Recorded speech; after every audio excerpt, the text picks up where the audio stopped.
I like to use a quote from George Eliot, that our dead are never dead to us until we've forgotten them, and that people want and need to be connected.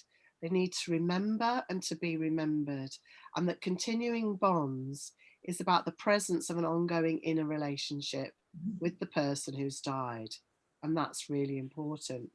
And actually, if you think about that, people with dementia will have that ongoing relationship because in their minds they haven't perhaps died even. So it's not about being scared that the person with dementia doesn't know that they've died. It's about having us having conversations with, tell me about your mum. What's your memory of her? What did she appreciate about you? What characteristics does she have that you have? Or what do you want your family to remember about her? Or those narrative questions, remembering practice questions that are so vital. Really, how would you wish to be remembered? What stories of strengths would you like to pass on? What do you think people love and find valuable about you? What did people love and find valuable about the person that died?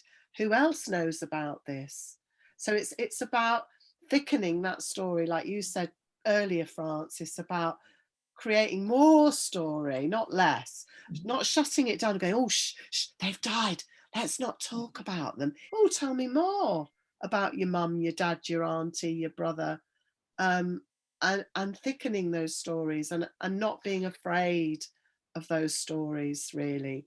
And that, to me, the idea that when somebody dies, yes, physically they've died, and obviously the physicality of that is real and we have to come to terms with that, but your relationship doesn't stop, and the relationship is ongoing. What brings someone to mind? And it's about the fact that when someone has died, we still continue to have a relationship with them, and we'll always continue to have a relationship with them. And it's about, how do we bring them to mind then? Is it by talking to them?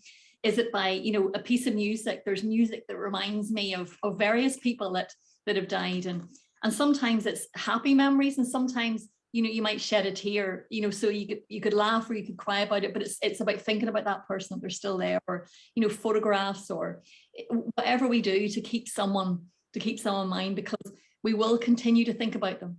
Maybe not every day, but there'll be times when we think about them, and there'll be times we'll be happy, and there'll be times we'll be sad. And I suppose that's how I see continuing bonds, is the fact that the person, while they may be dead, they're always going to be part of our lives. Yeah. The life story work is so important, because whenever someone with dementia is asking, looking for their mother or their husband, their wife, or someone who has died, is that they may not be able to tell us the stories anymore about their relationship. But if we have their life story, we can say, oh, wasn't your mum, was it Jean was your mum? Oh, didn't Jean work in the factory? Or, you lived in such and such with Jean. So we can then prompt them with their memories if it gets to a stage where they don't remember. So Polly, again, Polly's book will tell lots about that, but the importance of life story for people with dementia, and getting the life story from them when they're still able to tell it, and getting the life story from the family, so that we can continue to do that.